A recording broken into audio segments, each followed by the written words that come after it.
Umar bin Khattab radhiyallahu an. Assalamualaikum warahmatullahi wabarakatuh. Kembali lagi di Lais Media. Ia adalah Abu Hafs Umar bin Khattab ibnu Nufail ibnu Abdul Uzza ibnu Riyad ibnu Abdullah ibnu Qard ibnu Razah ibnu Adi ibnu Ka'ab ibnu Lu'ay ibnu Galib ibnu Fir al-Adawi al-Quraisy. Nasab Umar bertemu dengan nasab Rasulullah Shallallahu Alaihi Wasallam pada Ka'ab ibnu Lu'ay, yakni kakek ketujuh Nabi Muhammad Sallallahu Alaihi Wasallam dan kakek kedelapan Umar bin Khattab. Mengenal Ibunda Umar.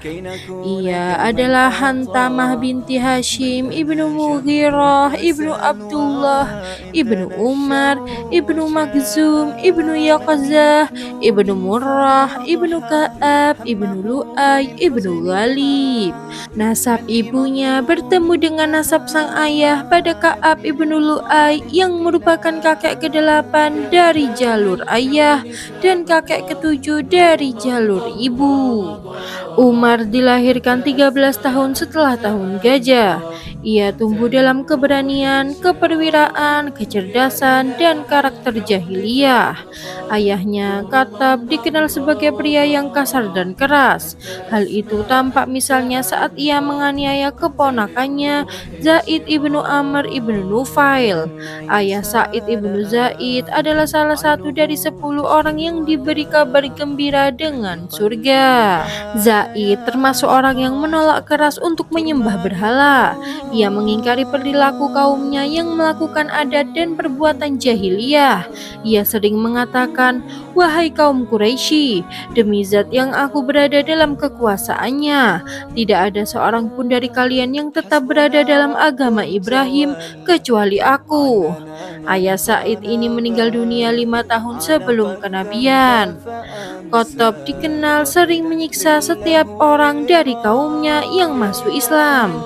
Sifat kasar dan keras ini diwarisi anaknya, Umar ibnu Khattab. Umar ibnu Khattab punya kelebihan dalam kekuatan dan keberanian. Semua orang Quraisy mengenalnya dengan sifat itu. Karena itulah untuk suatu urusan, Umar bin Khattab selalu ditunjuk sebagai duta mereka. Jika misalnya terjadi konflik internal atau perang yang melibatkan kaum Quraisy dengan pihak lain, mereka akan mendelegasikan Umar sebagai juru bicara dan wakil mereka. Keislaman Umar bin Khattab. Umar bin Khattab pada mulanya adalah penentang Islam yang amat bersemangat untuk menghilangkan nyawa agama ini di awal pertumbuhannya. Penentangan dan permusuhannya terhadap Islam itu berlangsung selama 35 tahun. Selama itulah ia menghabiskan waktunya dalam kejahiliaannya. Saat cahaya Islam mulai berpendar di Mekah dan banyak orang mulai menyatakan keimanannya, termasuk Said ibnu Zaid, sepupu Umar, serta istri Said sekaligus saudari kandung Umar, Fatimah binti Khattab, dan lainnya dari klan Bani Adi. Umar pun resah. Ia menumpahkan kemarahannya kepada Said dan Fatimah, serta beberapa orang yang masuk Islam dari kaumnya. Ia menyiksa mereka dengan siksaan yang menyakitkan, menggunakan sifat keras dan kasar yang ia warisi dari ayahnya. Ia juga mengikuti jejak pamannya, Abu Jahal, yang amat memusuhi Islam secara terang-terangan dan berada di barisan depan untuk menghalangi setiap orang yang akan memeluk agama ini.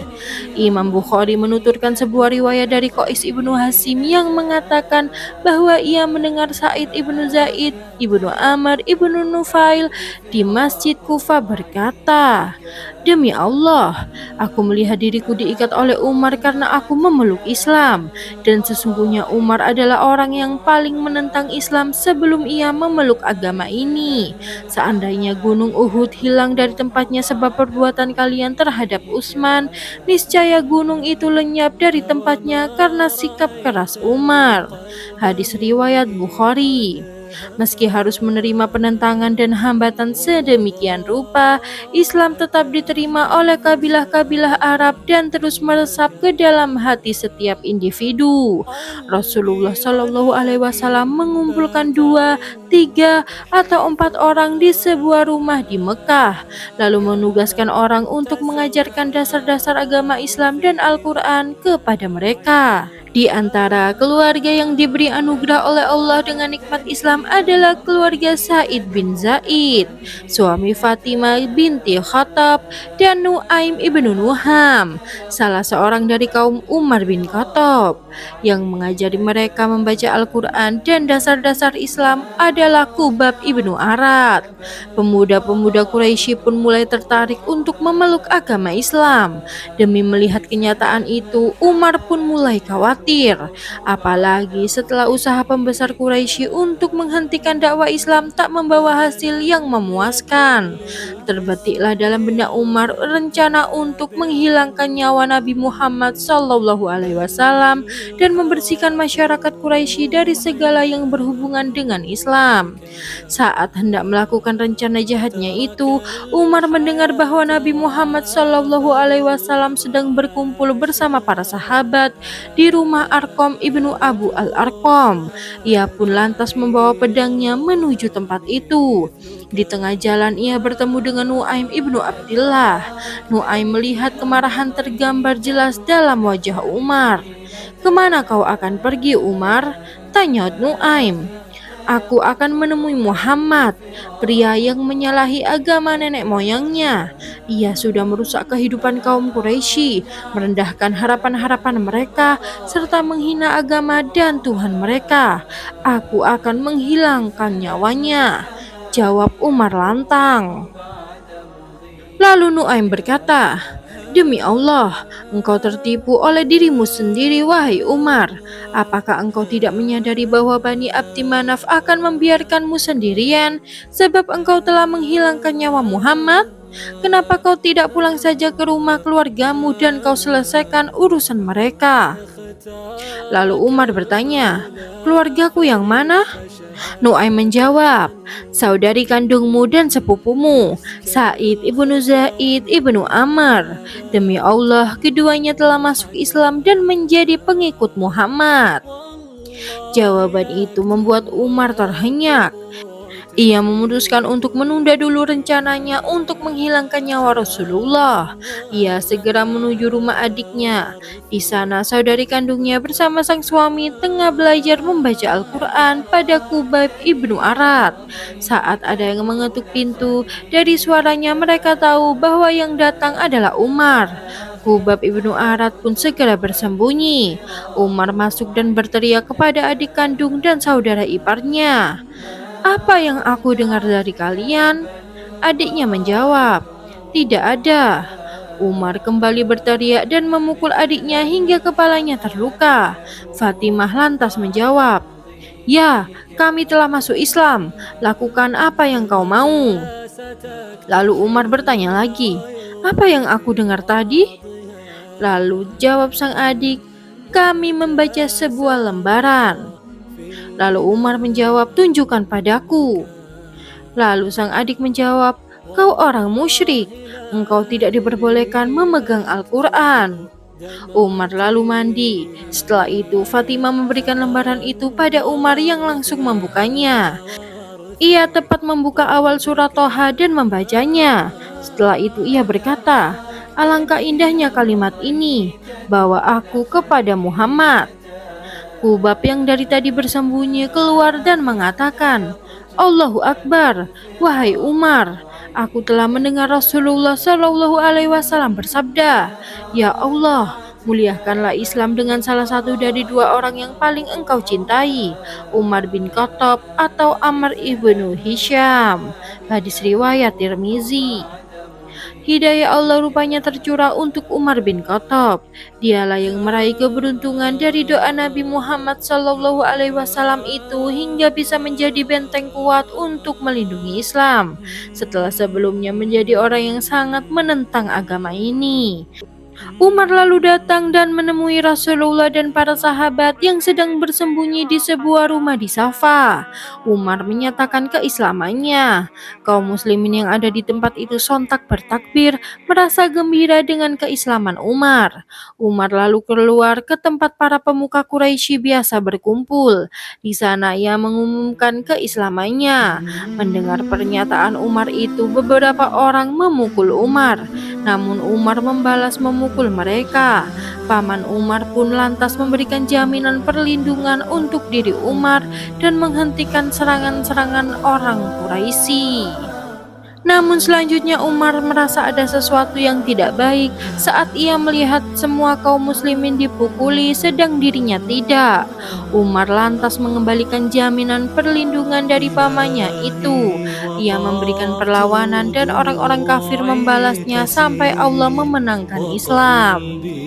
Ibnu Hajar menjelaskan, Ibnu Abi Syaibah dan At-Tabrani meriwayatkan dari jalur sanad Qasim Ibnu Abdurrahman yang mengatakan bahwa Abdullah Ibnu Mas'ud berkata, keislaman Umar adalah kemuliaan, hijrahnya adalah pertolongan, kepemimpinannya adalah rahmat. Demi Allah, kami sebelumnya tidak bisa melakukan sholat di sekitar Baitullah secara terang-terangan sampai Umar masuk Islam. Huzaifah bertamsil, saat Umar masuk Islam, agama ini seperti seorang lelaki yang maju, makin lama makin mendekat. Dan saat Umar kehilangan nyawa, Islam seperti lelaki yang mundur, makin lama makin ke belakang. Umar masuk Islam pada tahun ke-6 kenabian. Ia adalah orang yang pertama kali digelari Amirul Mukminin, termasuk orang yang pertama kali masuk Islam, dan salah satu dari 10 orang yang diberi kabar gembira akan masuk surga. Umar adalah salah seorang Al-Khulafa Ar-Rasyidin dan salah satu kerabat Rasulullah dari hubungan pernikahan. Ia tergolong sebagai ulama sekaligus ahli zuhud dari kalangan sahabat. Kesetiaan Umar bin Khattab.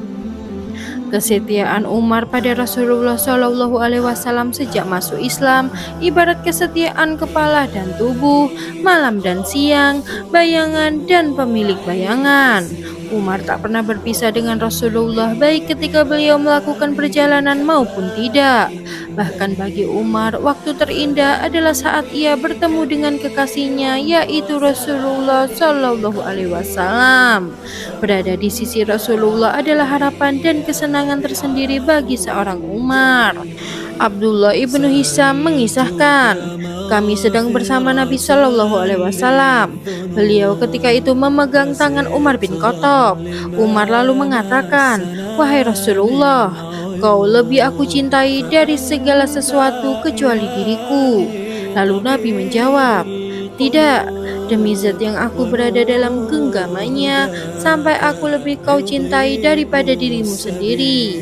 Umar lalu berkata, sekarang demi Allah kau lebih aku cintai daripada diriku sendiri.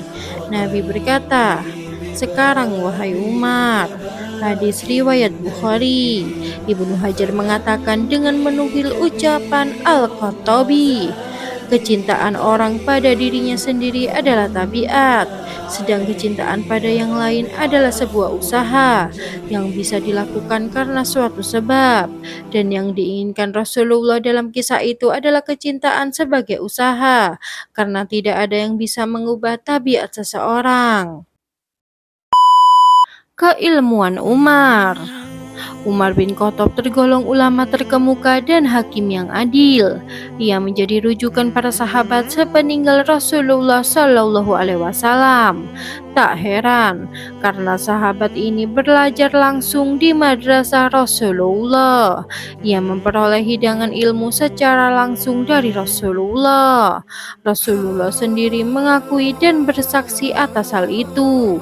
Imam Al-Bukhari dan Muslim meriwayatkan dari hadis Abdullah ibnu Umar. Aku mendengar Rasulullah bersabda, "Saat tidur aku bermimpi, aku diberi semangkuk susu, lalu aku minum sampai aku melihat susu itu keluar di antara jari-jariku. Aku berikan sisanya pada Umar bin Khattab."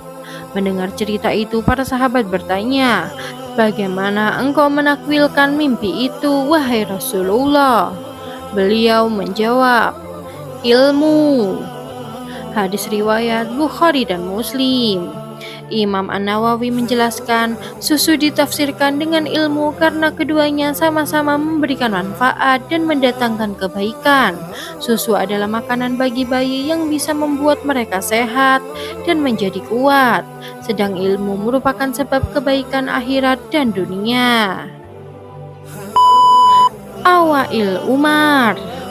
Awail dalam istilah ahli sejarah adalah perkara-perkara yang pertama kali dilakukan seseorang dan belum pernah dilakukan sebelumnya, atau perkara itu belum dikenal sebelumnya.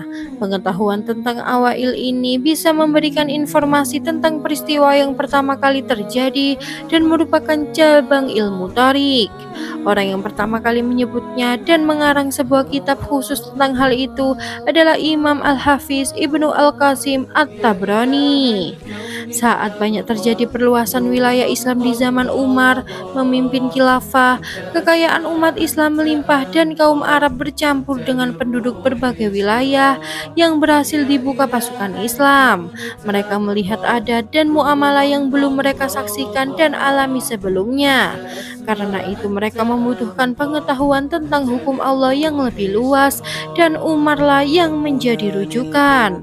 Maka Umar beristinbat dari ajaran-ajaran pokok Islam yang sudah ada sebelumnya. Umar menciptakan peraturan keuangan negara dan dialah yang meletakkan pondasi-pondasi dasar ilmu keuangan tersebut. Umar juga meletakkan dasar-dasar ilmu kehakiman dan ia menjadi rujukan dalam berbagai kasus dan hukum yang terjadi kala itu. Umar jugalah yang pertama kali meletakkan dasar ilmu manajemen. Di antara awail Umar adalah Umar, orang yang pertama kali dinamakan Amirul Mukminin. Yang kedua, Umar adalah orang yang pertama kali menulis penanggalan Hijriah. Menurut Ibnu Hajar, Umar adalah orang yang pertama kali menerapkan dan menciptakan kalender Hijriah. Peristiwa ini terjadi pada tahun 17 Hijriah dan merupakan tahun keempat dari masa kekhilafahannya. Umar mengawali tahun pertama penanggalan itu berdasarkan peristiwa hijrah. Menurut pendapat yang valid dari bulan Muharram. Yang ketiga, Umar adalah orang yang pertama kali memberikan perintah untuk menghidupkan malam-malam bulan Ramadan. Ia orang yang pertama kali mengumpulkan kaum muslimin untuk sholat dengan satu imam pada malam-malam bulan suci itu. Imam Bukhari meriwayatkan dari jalur sanad Abdurrahman ibnu Abdul Qari yang mengisahkan, "Aku keluar bersama Umar bin Khattab pada suatu malam di bulan Ramadan. Kami menuju suatu masjid. Di sana kami mendapati para jamaah terpencar-pencar. Setiap orang sholat sendiri-sendiri. Ada yang bersuara keras dan sebagainya. Umar lalu mengatakan, 'Aku punya pendapat. Lebih baik mereka berkumpul dan menjadi makmum pada satu imam.' Umar lalu mengumpulkan mereka dan menjadikan Ubay ibnu Ka'ab sebagai imamnya. Pada malam lain di bulan itu, kami keluar lagi bersama Umar bin Khattab. Kami mendapati para jamaah di masjid itu sholat dengan berjamaah dipimpin oleh satu imam. Melihat itu Umar mengatakan, 'Inilah bid'ah yang baik, dan orang yang tidur saat ini lebih baik daripada orang yang mendirikan sholat.' Artinya tidur pada saat ini, kemuliaan bangun dan menghidupkan pada akhir malam itu lebih baik. Umat Islam kala itu lebih mengutamakan menghidupkan malam bulan Ramadan di awal malam." Hadis riwayat Al-Bukhari. Yang keempat, Umar adalah orang yang pertama kali memutuskan hukum jilid atau cambuk sebanyak 80 kali dalam kasus minuman keras. Imam Bukhari meriwayatkan, Sa'ib ibnu Yazid mengatakan, "Kami menghukumi peminum minuman keras di zaman Rasulullah Shallallahu Alaihi Wasallam dan pemerintahan Abu Bakar. Demikian juga di awal kekhilafahan Umar. Kami akan mencambuk orang itu dengan menggunakan tangan kami atau sandal, atau dengan pakaian kami. Sampai pada akhir pemerintahan Umar bin Khattab, ia mencambuk sebanyak 40 kali. Ketika umat makin melampaui batas dan berbuat fasik, ia mencambuk peminum khamar sebanyak 80 kali. Hadis riwayat Bukhari. Yang kelima, Umar adalah orang yang pertama kali melarang nikah mut'ah. Imam Muslim meriwayatkan hadis dari Jabir ibnu Abdullah yang mengatakan, dulu kami bisa beristimta atau bersenang-senang dengan wanita dengan segenggam kurma dan gandum untuk beberapa hari pada zaman Rasulullah SAW dan zaman Abu Bakar, sampai kemudian Umar melarangnya. Dalam redaksi lain, Abu Nadrah mengatakan, kami sedang bersama Jabir ibnu Abdullah. Lantas seseorang datang menemuinya dan mengatakan, Ibnu Abbas dan Ibnu Zubair berbeda pendapat tentang kedua praktek mut'ah.